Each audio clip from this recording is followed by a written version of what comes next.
Welcome to Compeer's Ag Edge, brought to you by Compeer Financial. In each episode, we break down complex agricultural economics, policy dynamics, and farm business topics into conversations that make sense for your operation. We're here to help you stay informed and confident about the trends and decisions affecting your agricultural business.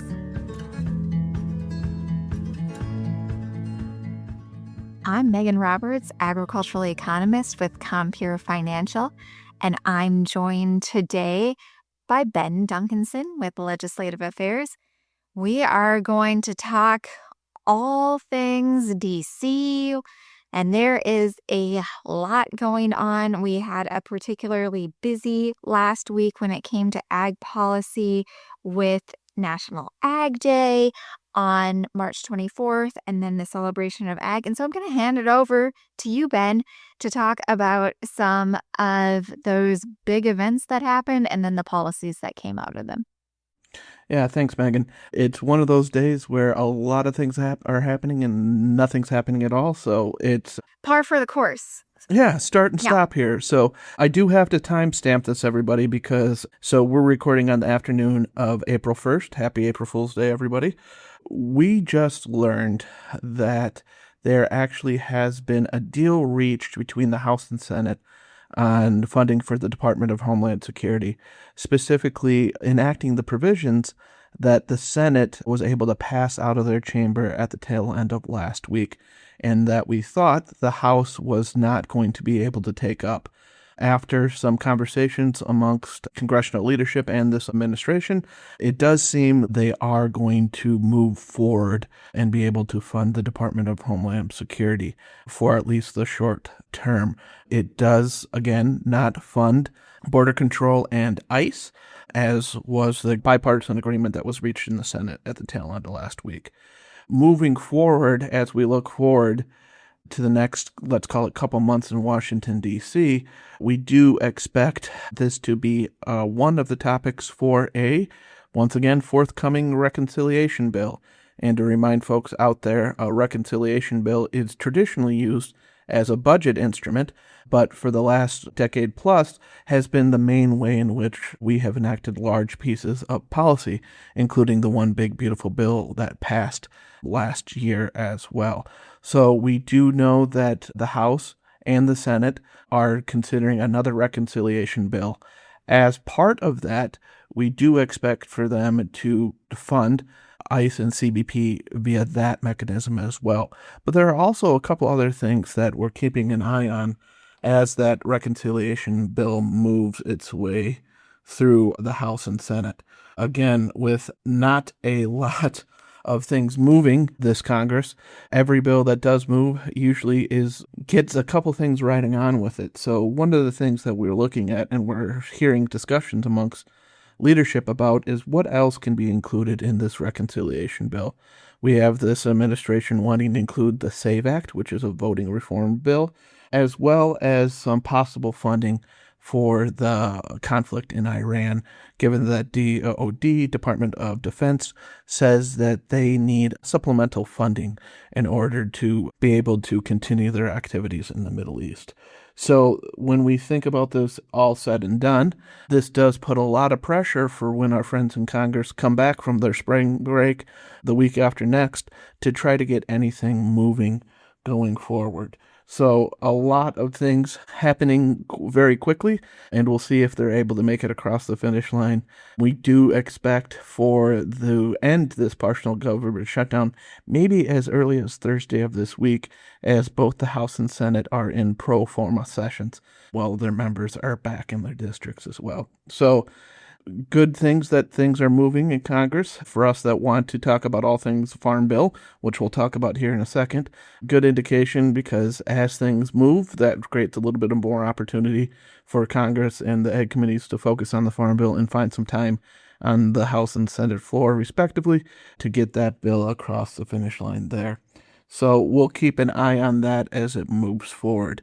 Megan, if you don't mind, I'll talk a little bit about the events of last week, and then we can go into a little bit of a Farm Bill update if that works for you. No, absolutely. You actually read my mind on that, because as you were chatting about what are really important federal policies, but maybe a little bit further afield from ag, I was going to ask you, are you mentioning all of these because it affects Farm Bill timeline? So you were right on the topic that I was going to segue to. But before that, you want to talk about some of those events that occurred last week. I would. For many of you that were able to watch, last Friday, the White House held its celebration of agriculture in honor of Ag Day, which was last Tuesday of last week, for all of you that celebrate. So it was a very well-attended event on the South Lawn of the White House where the administration highlighted several of the things that they have done to support American agriculture, including passage of the One Big Beautiful Bill Act, and some of the provisions, both Title I and Title XI, that would be ARC PLC and commodity programs, and that would be crop insurance would be Title XI, and some of the reforms that they made to that to make both crop insurance policies a little bit more affordable, especially for those beginning producers out there or some areas of the country where it has been cost prohibitive to buy up those policies to the higher coverage levels, as well as some increased reform and price increases under the ARC and PLC program. So we talked about that. Also talked about a new program that the Small Business Administration will be setting up this May to help both farmers and agricultural supply chain companies gain access to additional credit to hopefully relieve a little bit of the price pressure that consumers are seeing at the grocery store there as well. So in addition to that, one of the big topics that we'd like to talk about here is all things E-15, because that was definitely one of the things that was highlighted at that event last Friday and is definitely a topic for discussion as all things Farm Bill. Before I get to the waivers here, Megan, which I think you're going to talk about a little bit, would note that we are seeing increasing momentum to pass some form of year-round E-15 legislation out of Congress, with both President Trump giving it its full-fledged endorsement last Friday, as well as both Senator Klobuchar and ranking member on the Senate Ag Committee and Chair Bozeman of the Senate Ag Committee also making some pretty positive statements and talking about working with their colleagues in the Senate EPW, Environment and Public Works Committee, who has jurisdiction over E-15, to include that as part of a possible Senate markup as part of a farm bill on the Senate side. So a lot of good things happening on the policy space on all things E-15. Megan, I'm going to throw it to you to talk about the waiver issue that was also announced at the tail end last week. So E-15, that waiver was actually, I think, tagged on National Ag Day and then was a highlight of the Friday event. And so that E-15, to what Ben was just discussing, is not the full legislative fix. That's yet to come, hopefully. But this E-15 waiver for this summer is a approach that can be done now. It is not full certainty, but it has been one of the ways that the Environmental Protection Agency has approached summer month E-15, 15% ethanol blends in the past. So this has been done in prior summers. It doesn't give that full certainty of the legislative fix that could help a business choose to invest, for example, in building out that infrastructure for year-round E-15 across the nation. So that's why there is still this discussion and bipartisan move to try to use a legislative fix as the ultimate conclusion. But for now, there is at least this temporary summertime E-15 waiver. Before we talk about all things corn and stockpiles, which this waiver and subsequent legislation will most definitely help, I just want to give folks a little bit of a highlight on some of the statements coming out of the Senate on the other side of Ag Day over the weekend and into last week.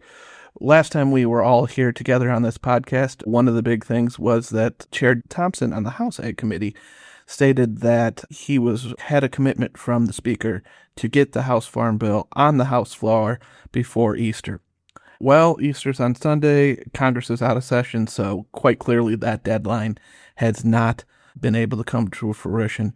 We had been hearing, as in advance of the agreement that was reached this afternoon, that they are going to try again on the House side sometime in April when they are back in session.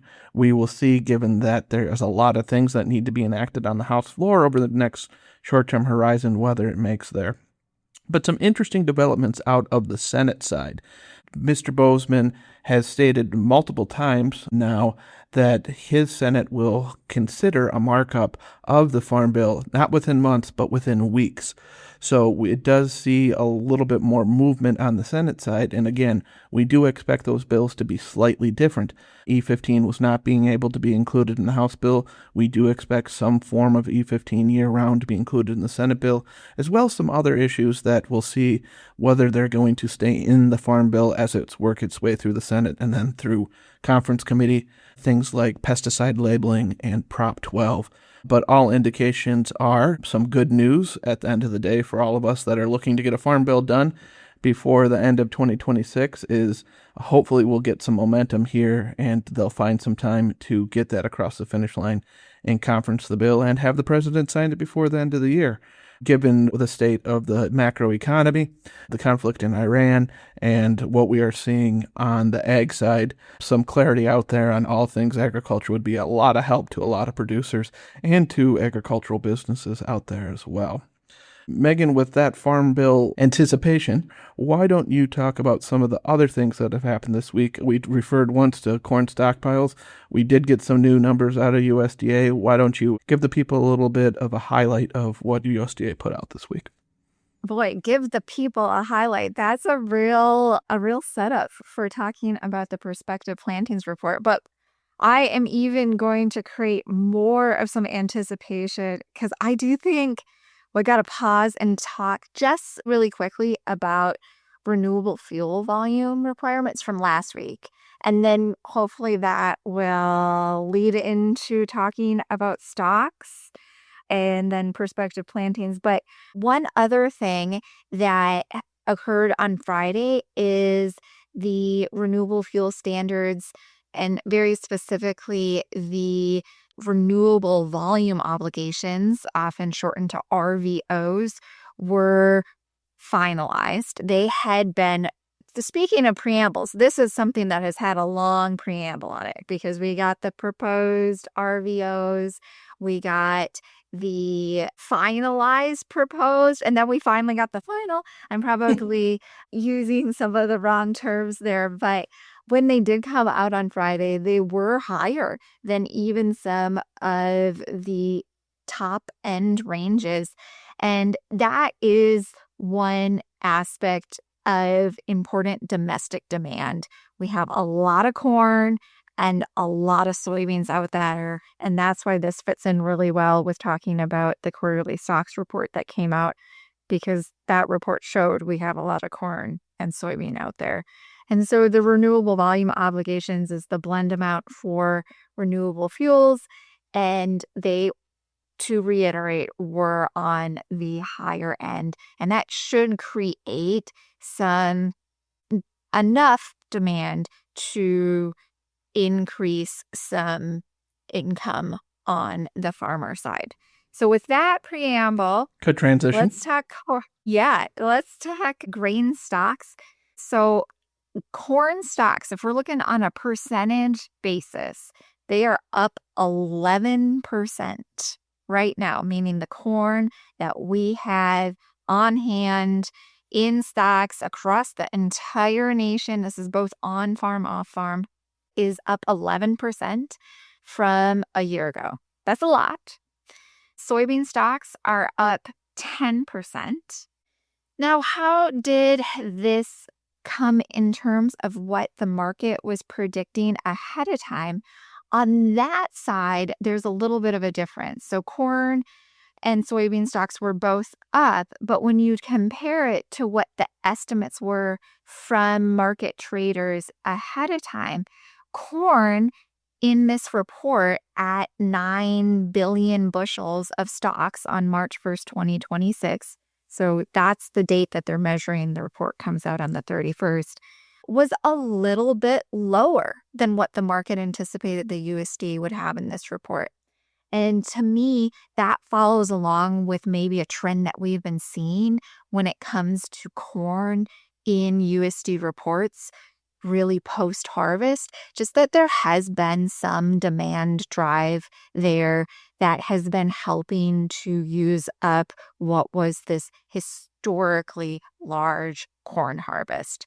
So that's on the corn side. On the soybean side, also year over year up. But then on top of that, this soybean number came in at even higher than what the market anticipated ahead of the report coming out. So at 2.1 billion bushels on March 1st, 2026, that was higher than what the market was thinking. So one could think that would be a little bit bearish. Where does that tie into the story I'm trying to tell? Well, it is that soybeans, unlike corn, have been showing that demand sluggishness all through the harvest of 2025 and then as we've moved into 2026. So grain stocks was one of the major reports that came out yesterday. The even bigger one, my version of March Madness, is the Prospective plantings. I did not fill out a full bracket on Prospective plantings, but I did write my guesses down on a piece of paper the night before, just for my own fun, because, we all need something in our lives, and this felt like a fun thing to do, just to see if I would get it right. I was really darn close, like super close on my corn guess. So corn planted area for all purposes in 2026 is estimated at an intended 95.3 million acres. I was 100,000 acres above that, but that was pretty close. The market did not anticipate that corn would be that high. They were a little bit lower than that in their average estimates. And then if we look back to the February outlook, USDA was even a little bit lower than that at 94 million acres planted. But to compare this to last year, with our very high 98.8 million, this is still corn going down in overall total planted acres. This survey was really underway before any of the considerations of what is the geopolitical situation in the Middle East. And so as we move further into planting, I think there is a lot to happen before we find out what actually is going to be the end total of planted corn acres. Let's move to soybeans, maybe, for planted acre. Didn't get my March Madness fictional corn soybean bracket right on the soybean side. I didn't guess this one right. What is in the report is an estimated 84.7 million acres. I was a little bit lower than that and where I thought we would be. But the trade was a little bit higher. They thought there would be a bigger switch over to soybeans. In the Outlook Forum, actually, the USDA from February was pretty darn close. They were at 85 million acres. This is an increase from last year. And where are we seeing maybe more of that increase than up here in the upper Midwest? There is some significant shifts based on this survey of prospective plantings to soybeans in southern states as they transition away from cotton. And that really makes sense. That's something I've been talking a lot about. But I think what I was trying to do, my back of the napkin or back of the envelope, so to speak, guesses, I wasn't thinking as much in that southern context just because we know what we know.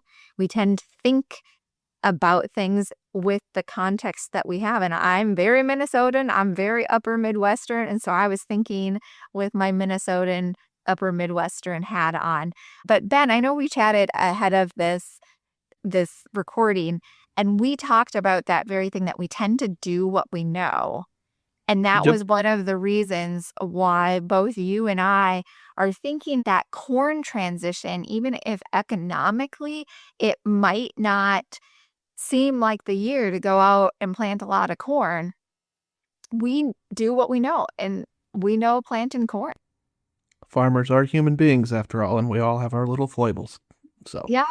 Well, you and I are farmers. We chit-chatted about how it is fun to plant corn. There is something fun about seeing a lot of bushels come off of a field. We also are in the upper Midwest planting a lot of soybeans too, but just that mix of corn to soybean acres, probably not going to see a huge shift. And it's also because we locked in a lot of our choices with seed purchases, with fertilizer applications last fall.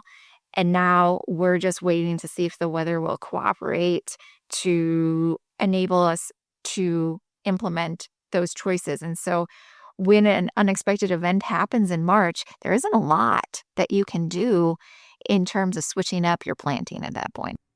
especially with the tight supply chains that we deal with on a daily basis in agriculture. So Absolutely. So the uncertainty truly does remain very high right now.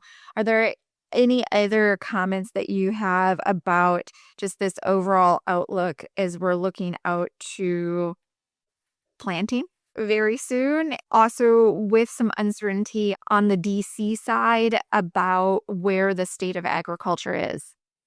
no real additional comments out there as well, but we will, just so to let the people know, we will get revised updates from USDA as we get further into the planting cycle and we get a little firmer grasp on numbers. Those numbers will be firmed up after the planting about midsummer, so we'll be able to provide you guys with a little bit of an update on how right we were. So Megan's about 50-50 for her guesses so far, better than my NCAA bracket for sure. So we'll see how right you can get going forward as we move further into planting season out there as well. Given that we are getting close to our time limit here and it is spring break for a lot of the folks out there in the countryside, we thought we would just leave you with a little bit of a fun fact for the day.